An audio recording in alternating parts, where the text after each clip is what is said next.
Honda Racing Corporation President Koji Watanabe has just shocked Yuki Tsunoda and Red Bull at the same time.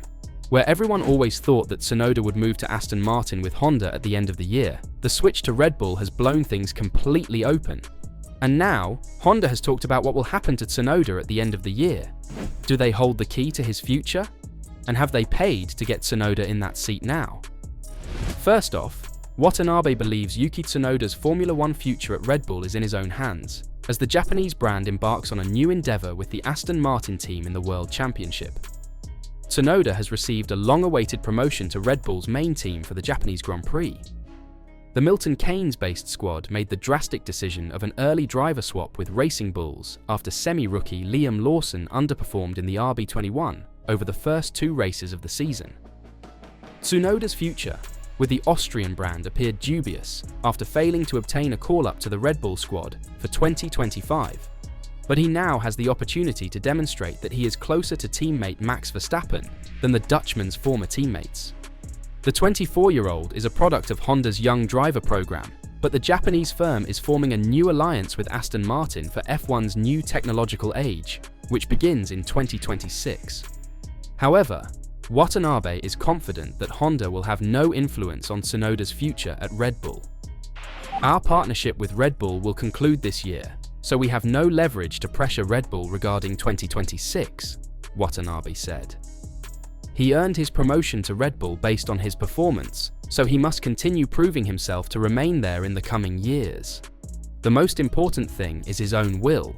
Since he wants to continue with Red Bull, we have no reason to interfere. Watanabe further stressed that Honda had no influence on Red Bull's decision to exchange drivers with Lawson.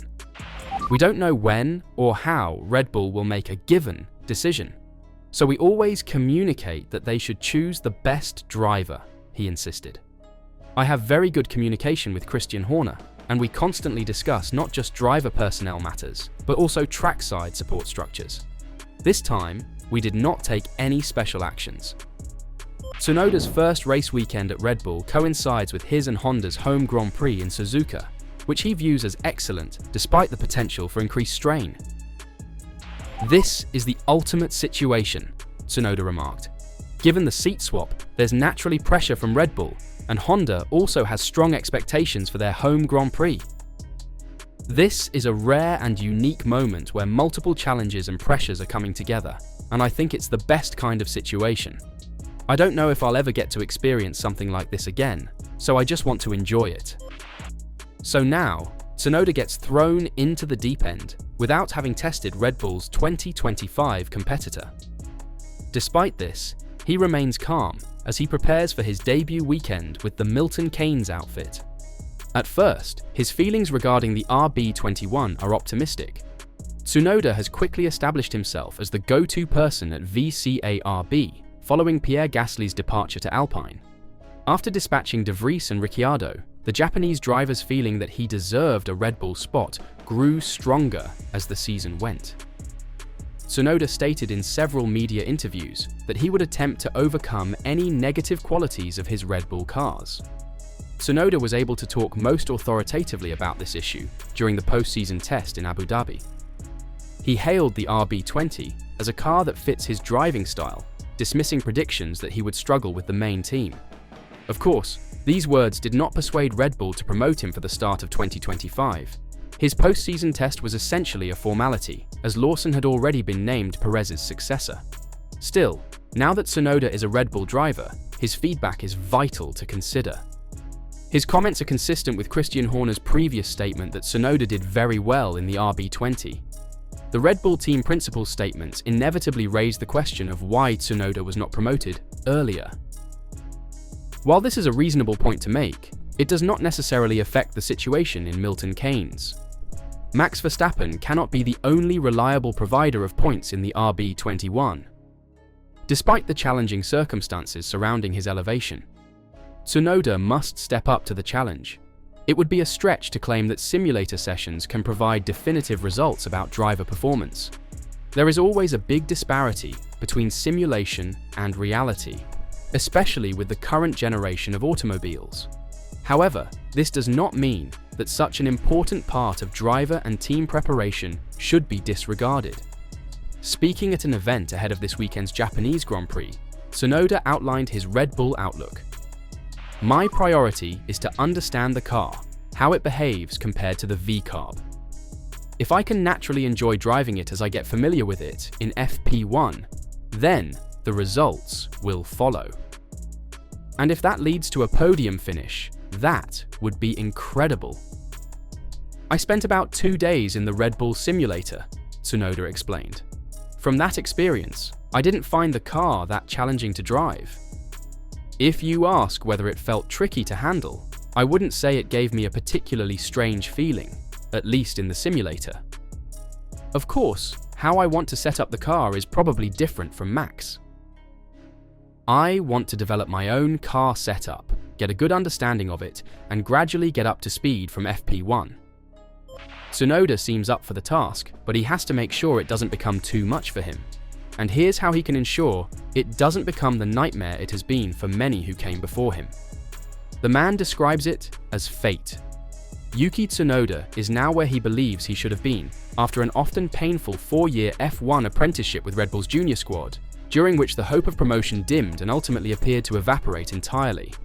The problem is, that's what the driver he's replacing thought, and the one before him, and rinse and repeat.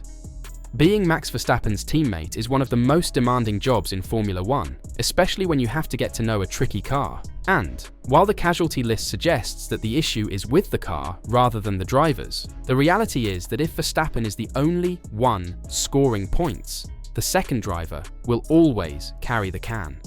Tsunoda's job is to help fix the car, support his teammates' driver title hopes, and restart Red Bull's Constructors' Championship campaign.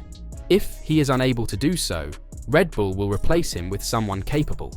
To keep his position, he must do more than simply allow team principal Christian Horner to win board games. The you-know-what comes to an end when the flag descends.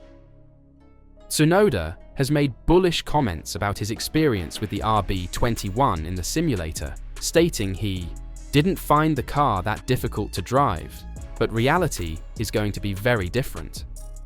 Verstappen himself admits that the RB21 is annoying, and Liam Lawson's failure to get results from it is the reason Tsunoda was given this opportunity in the first place. Both Verstappen and Lawson have complained about the RB21's uncomfortably limited operational window, uneven balance changes from corner to corner, and the difficulties in regulating tyre performance due to its knack for snap oversteer. While the engineering team's mandate for this car was to sacrifice some peak performance in order to make it more benign than its predecessor, the first 2 Grands Prix of the season indicate that its peak remains difficult to reach. Sergio Perez, who was replaced by Lawson last year, regularly explained that making the RB20 more comfortable, i.e. less edgy, to drive caused him to slow down. What Verstappen can do that his number 2s cannot is lean on the front axle gradually enough through corners to avoid agitating the rear. Yet if you watch his in-car footage from any given track session, you'll notice he doesn't always get it perfectly. The lack of consistency from one corner to the next, as well as the tendency to snap into oversteer with no warning growl if the driver went in just too strongly, shattered Perez's confidence and did the same for Lawson.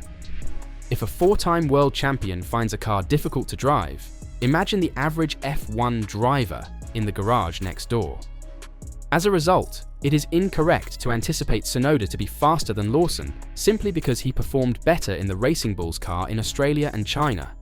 And it's absurd to argue that the RB21 is anyway inferior and relies on Verstappen's sorcery to run near the front. Racing Bulls has a more benign car, with simpler access to performance peaks. Verstappen's pace through tough turns demonstrates that the RB21 has more downforce. Red Bull's difficulty is that only he can find the sweet spot. Another troublesome quirk was revealed during the Chinese Grand Prix. Setting aside Lawson's poor race, he was attempting a radical setup adjustment that made the car even worse. Verstappen was a completely anonymous presence in the first stint, slipping behind the leading group. The RB21 came alive on the C2s for the first time during his second stint. It is not uncommon for cars to react differently to a new compound, but this was a significant reversal. Overall, Tsunoda has a lot to learn in a relatively short period of time. My first priority is to understand the car and how it performs in comparison to the VCARB, he stated last weekend. If I can naturally enjoy driving it as I get familiar with it in FP1, then the results will follow. Rarely has the word "if" been associated with so many preconceptions. He cannot afford to underestimate the scale of the challenge before him. So, what do you think? Can he cement himself as the ideal number 2 for Red Bull? And will that result in a long-term contract at the Austrian team? Let me know your thoughts in the comments down below.